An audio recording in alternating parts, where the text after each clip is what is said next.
Hola, buenas tardes y muchas gracias por estar aquí hasta este momento. Agradecerle muy especialmente a Raquel Osborne tres cosas. Uno, creo que es una mujer muy valiente y que hace unas cosas muy interesantes y que hay que decirlo públicamente. En segundo lugar, porque creo que este tipo de seminarios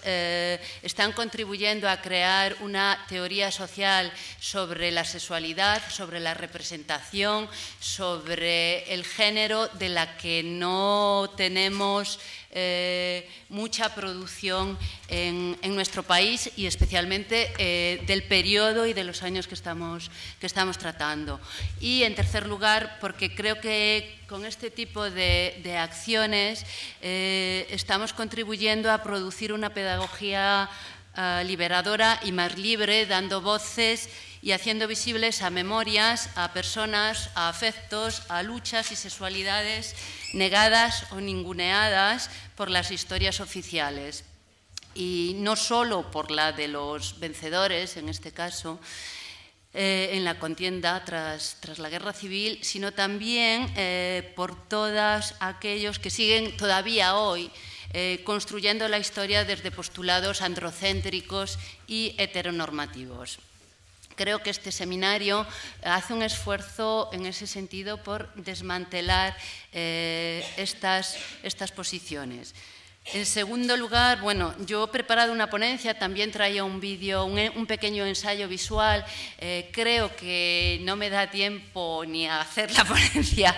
del todo, ni a presentar el vídeo. Voy a hacer lo que pueda y bueno, ya espero que tengamos un ratillo para hablar y si no, pues a lo mejor al terminar tomándonos algo. Y una pequeña cosa, nosotros vamos a publicar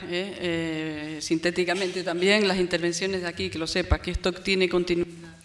Vale. A mediados de los años 70, como sabemos, se inicia el proceso de transición en España con la muerte de Franco en el 75 y de esta manera el año 1975 se ha convertido en la historiografía de nuestro país en una línea de demarcación inevitable.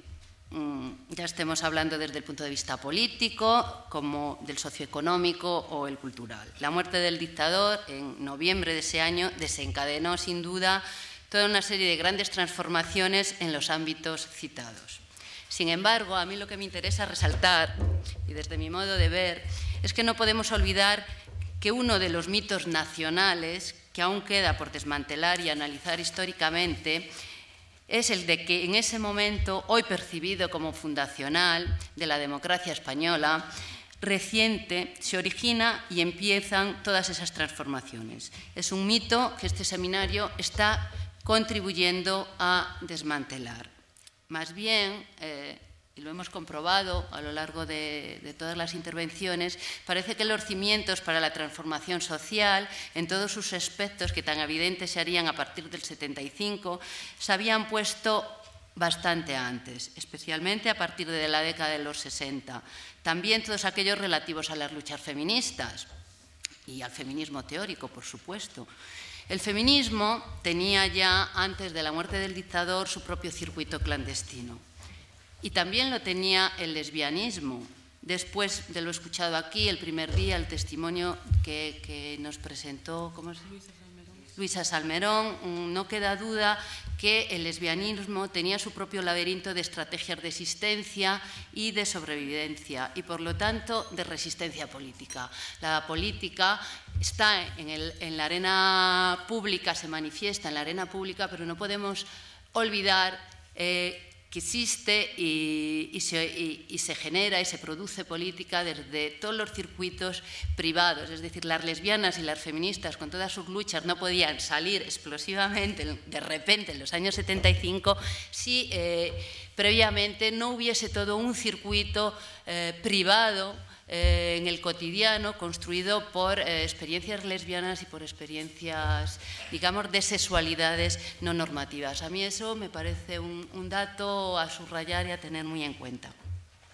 De esta manera, cuando se abrió la posibilidad de superar el estado dictatorial, ya se habían sentado las bases de lo que iba a llegar a ser una transición, que terminó siendo una transición de espíritu moderado y pactista hacia una democracia liberal y la monarquía constitucional que hoy todas conocemos.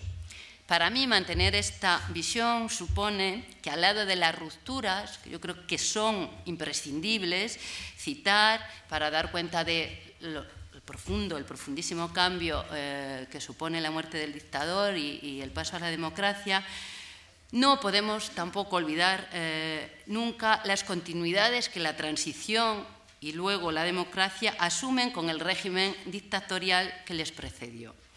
Y, bueno, un dato importante es lo que está pasando ahora con el señor Garzón, o sea, que creo que de alguna manera nos remite a que todavía existe un engranaje, un pie en algún otro lugar, ¿no? Que no es el democrático. El olvido estratégico e ideológico de estas continuidades en su día y hasta hoy mismo, justificado siempre en la necesidad de llevar a buen puerto el proyecto de la democracia, es el núcleo duro de lo que posteriormente se ha llamado el olvido histórico, característica que define centralmente el periodo de la transición y buena parte de la década de los años 80. Esta memoria, dominantemente reprimida y silenciada, resurge intermitentemente en muchos aspectos de la cultura, y también en las luchas feministas y lesbianas que se fraguan en estos años en el Estado español. Producciones culturales y acciones políticas que muchas veces van de la mano y que serían férreamente censuradas anteriormente, simplemente existían, digamos, en la clandestinidad o a través de circuitos muy privados. Por ejemplo, aparece el destape en el cine y en las revistas, los cómics críticos con el poder, manifestaciones pro derecho al aborto, las performances como las que hace Esther Ferrer, incluso antes de morir Franco, ciertas novelas negras, como Picadura mortal de Lourdes Ortiz, muy poco conocida, las formas de vida promovidas posteriormente en el inicio de la llamada movida madrileña, o la cultura muy poco investigada hasta hace muy pocos años, boyera, travesti, maricona alrededor de las Ramblas. Hay actualmente una exposición muy interesante en Barcelona sobre la figura de Ocaña y que creo que, bueno, que es un ensayo sobre toda una época, sobre qué tenían que decir, qué estaban haciendo y qué retos políticos estaban articulando determinados personajes y determinadas asociaciones llamadas minoritarias porque no eran muy visibles, pero con una producción de un imaginario y de reto político que evidentemente solo se hacen visibles en la medida en que se reconocen o hay estudios o seminarios como los que Raquel está promoviendo para darnos cuenta del calado político y de la influencia en la calidad de nuestra democracia, incluso en nuestras leyes. Vamos, yo creo que la ley del matrimonio, la ley del divorcio, la ley del matrimonio de gays y lesbianas, no estaba hablando de otra, en parte es producto del espíritu de esta época. A mí lo que más me interesa de los años 70 es la ética que genera y la forma de organizarse tan fuerte y que yo creo que somos bastante inconscientes de ese legado y de esa herencia y que retomarla creo que nos daría un plus de actividad y de energía para retomar nuevas formas de hacer política actualmente, ¿no? Por otro lado, creo que desde el punto de vista del feminista lesbiano, a mí me gusta también en esta época hablar de sexualidades no normativas, es decir, aquel gran paraguas donde surgen muchísimas maneras de entender la sexualidad, o que se empieza a cuestionar una sexualidad normativa muy fuerte, que en España era muy significativo, ¿no? Y que desde mi punto de vista, existe una conexión con lo que podía ser actualmente las sexualidades llamadas queer o la teoría queer. O sea, es importante el feminismo lesbiano, pero sobre todo es importante toda una producción de debates, toda una dinámica, toda una serie de organizaciones, de movimientos que están retando las sexualidades normativas y los modelos de relación normativo que hasta ese momento había. Formamos parte de esta historia de un país donde no había derecho al voto, al divorcio, a la autonomía personal y política, ni tampoco al placer sexual, y a la visibilidad y participación en el ámbito público se nos cortó, vamos, en el 39 de cuajo. Y no podemos olvidar que se nos impuso un régimen jurídico e ideológico represivo y regresivo que saltaba la maternidad, los valores femeninos presuntamente eternos de abnegación, silencio, renuncia y sacrificio. Por eso yo creo que en los años 70 el enfrentarse en bloque a todo este legado supone al menos desde mi punto de vista una gran revolución. O sea, si hay una revolución en este país en los últimos 30 años, es la revolución de lesbianas, de gays y de feministas. Una revolución que explota a partir del 75 con la muerte del dictador, pero que se va generando antes. Es una revolución donde por primera vez en la historia también de este país las mujeres lideran su propia historia y la lideran en la contienda que se fraguaba a diario tanto en el espacio público y privado. O sea, no solo es su presencia en el espacio público, sino que empiezan a haber grandes transformaciones en los espacios familiares. Es decir, comentaban hace un rato que se divorciaban todas. Ese es un gran cambio, ¿no? Que todas o una buena parte de las líderes del movimiento feminista eran lesbianas, aunque todavía no se daban las condiciones sociales para poder articular una identidad sexual lesbiana como se hizo a finales de los 80 y especialmente en la década de los 90, ¿no? Y eso también está hablando del plus o no plus de democracia que existe en un país en torno a la posibilidad de de que las mujeres podamos tener públicamente nuestra propia sexualidad, ¿no?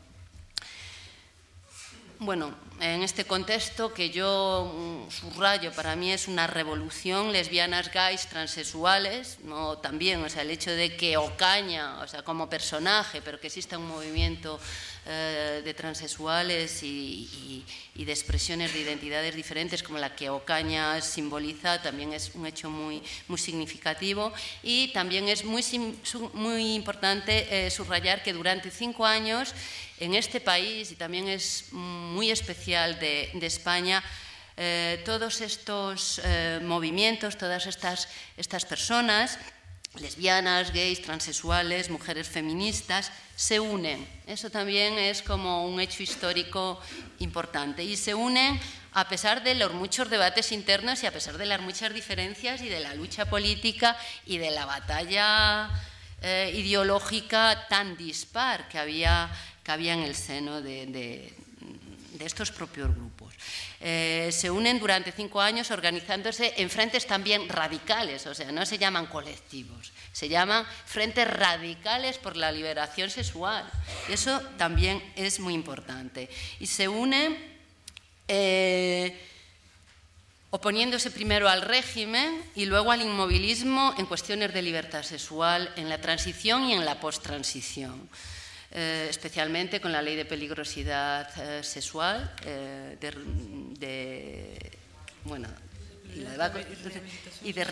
exactamente, rehabilitación, la LPRS, que ya os la han explicado aquí, yo no me voy a detener en ese tema. El inicio de una lucha pública organizada en esta época surge con la creación del FAC en diciembre del 75, el Frente de Liberación Gay de Cataluña en catalán, vamos.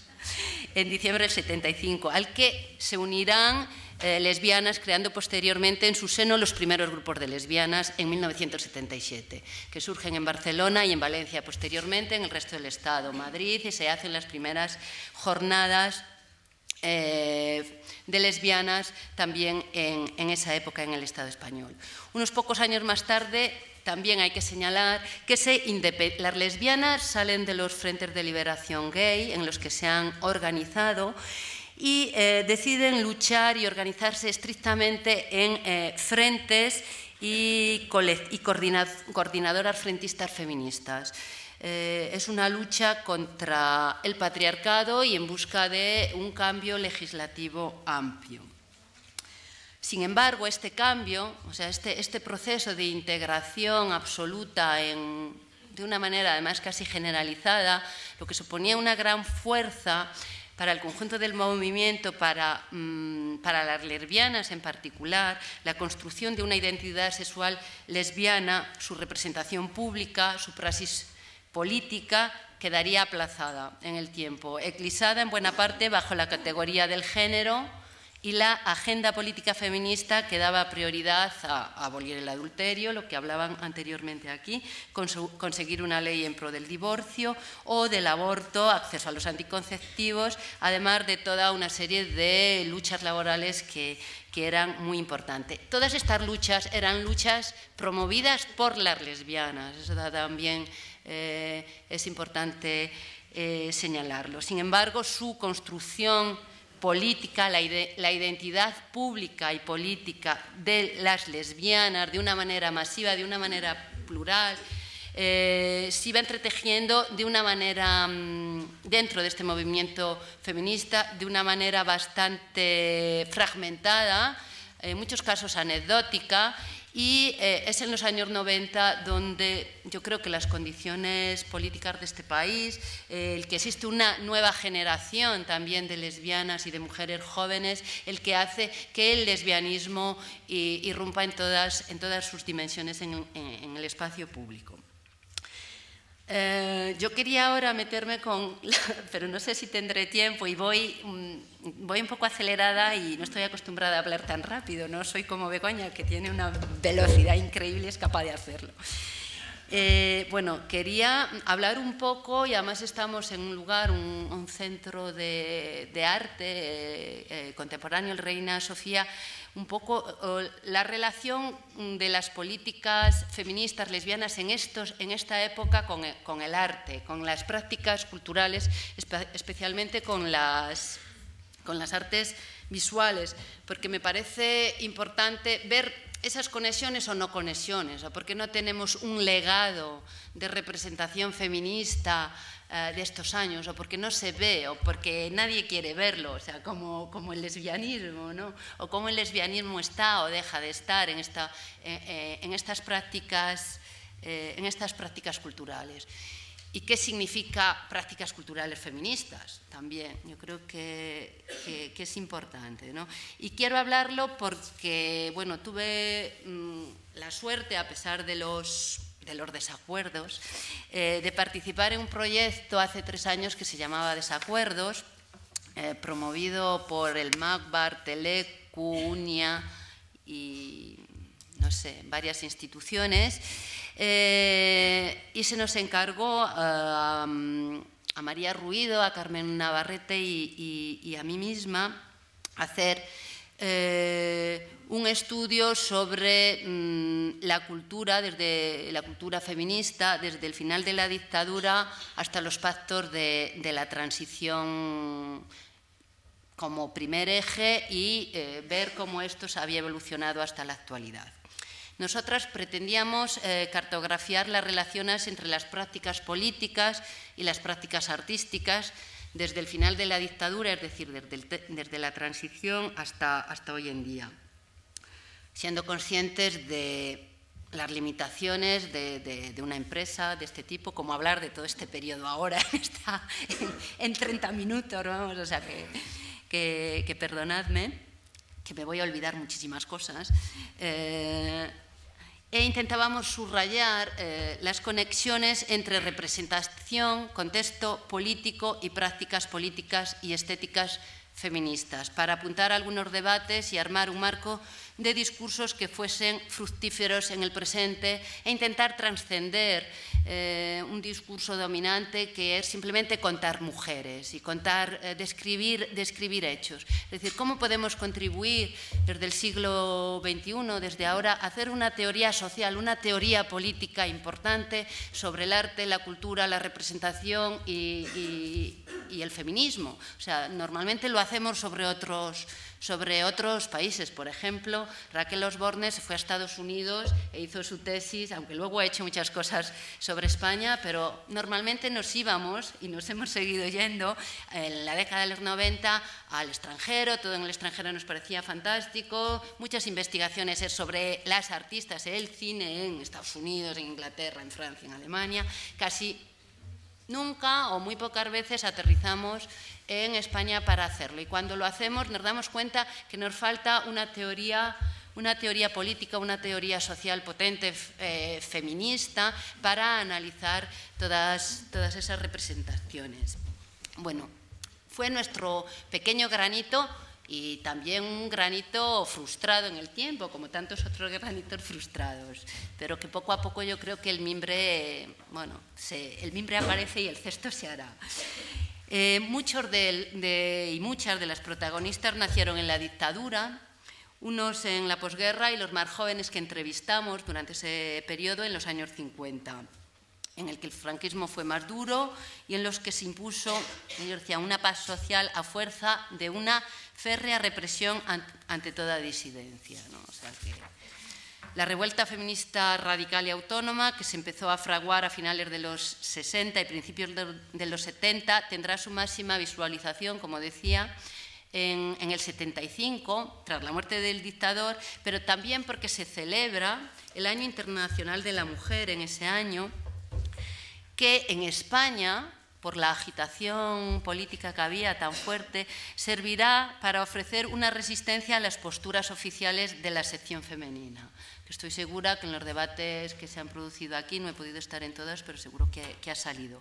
Pero también para fomentar organizaciones de mujeres con reivindicaciones más específicas. En estas circunstancias se llevó a cabo una cierta vinculación entre los llamados trabajadores de la cultura, trabajadoras de la cultura, con un movimiento laboral como el sindicalismo en la universidad, además de otras agrupaciones obreras. Hubo un gran intento de que cultura y movimientos sociales, sindicales, en este caso, se unieran. Pero especialmente en Barcelona, en Valencia, en menor medida en Madrid, pero en las grandes ciudades del Mediterráneo fueron muy intensas estas primeras relaciones. Pero su solución policíaca abortó muchas de las experiencias de esta índole. Por el contrario, en ese momento hubo muchísima producción de películas que estaban, bueno, os lo explicaré más adelante y sigo, que sí se pudieron hacer a pesar de toda esa represión gracias a estas conexiones. En este contexto sociopolítico de la dictadura y la posdictadura, un ambiente marcado por el debate de clase social, se pospone en el debate de la política, y digo de la política, no solo de la política de los gobiernos, sino de la política en el Partido Comunista, por ejemplo. Se pospone, por supuesto, el debate sobre la sexualidad, el género, la identidad de género. Evidentemente, en esos momentos no le interesaba más que a los grupos y a las asociaciones a las personas que formaban parte de los grupos de las llamadas minorías sexuales o las mal llamadas y feministas. El perfil, ¿por qué? Porque el perfil ideológico también, no solo de la clase política, sino de la intelectualidad y de la vanguardia cultural, en las reivindicaciones sociales y la vinculación que éstas tenían con el movimiento democrático de mujeres y con ciertos partidos como el Partido Comunista o el PSUC en Cataluña, iba a favorecer el aplazamiento del debate sobre organizaciones de mujeres, que siempre estaban en un segundo plano. Si la ideología feminista fue permeando en el tejido social, y esto es así, mientras otros movimientos enseguida iban a perder fuelle, no lo hizo ni tan fácil ni tan extensamente en el ámbito de la cultura. La influencia del perfil ideológico en la demora del debate feminista y sobre todo lesbiano-feminista fue significativa, fundamentalmente porque el discurso de las vanguardias culturales en esa época hacían hincapié exclusivamente en el problema de clase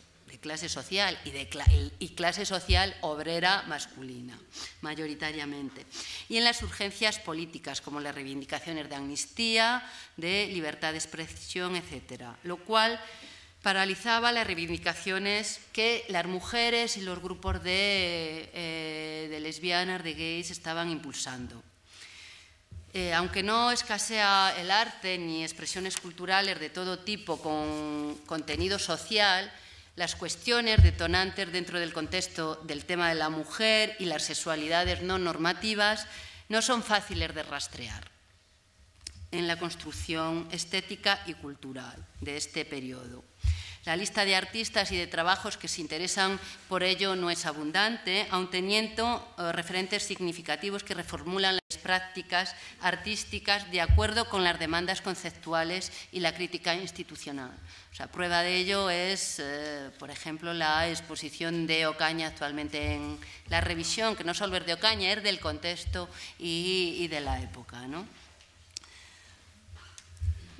Voy a terminar rápidamente, Raquel. Vale.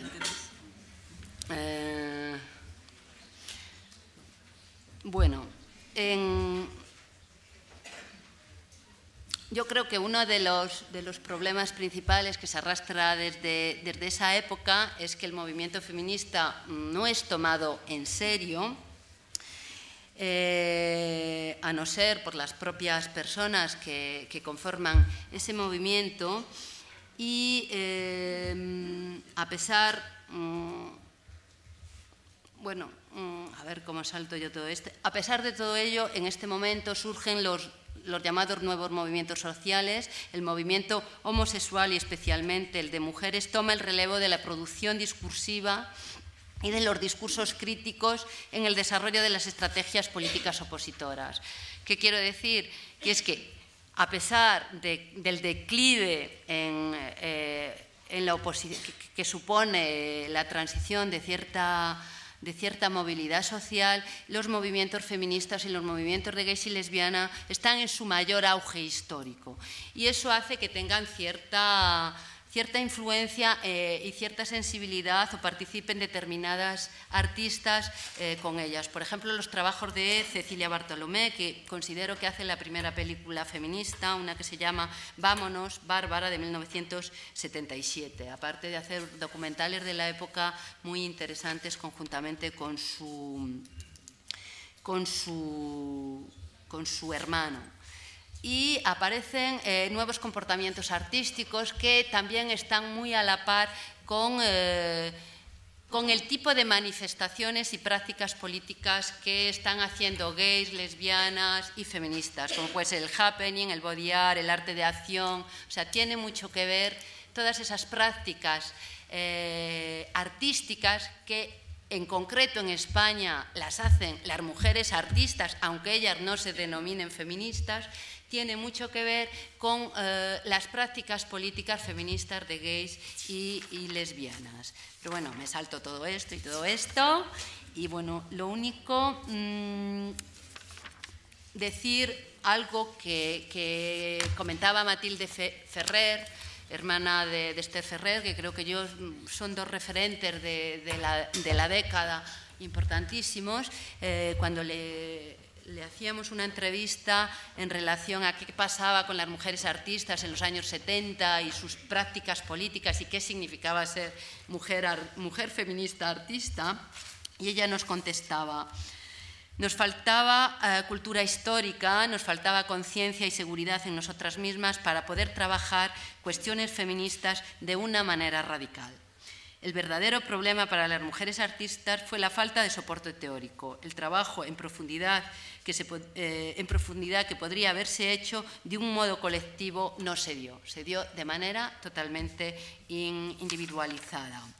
Pero bueno, yo creo que aparte de eso había otros problemas, que es el problema de recursos, de canon, de quién ejerce el poder, de cómo ejerce el poder, de qué circuitos hay para mostrar, y que todavía seguimos arrastrando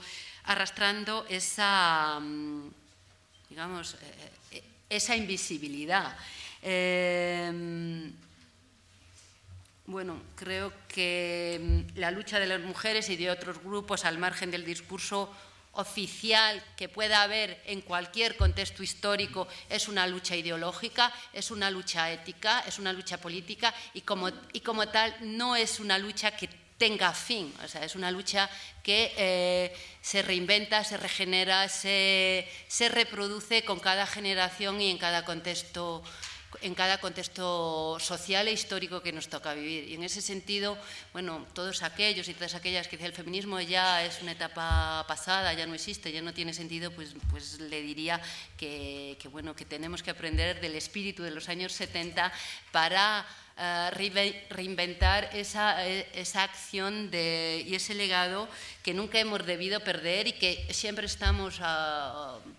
punto de, o que siempre tenemos la posibilidad de rescatar, y que tenemos el deber intelectual de conocerlo. Y por eso, en ese sentido, yo creo que este seminario es muy valiente y es una joyita que nos ha regalado Raquel, y que muchas gracias por todo. Nada más, o sea, perdonadme por ir así a toda velocidad.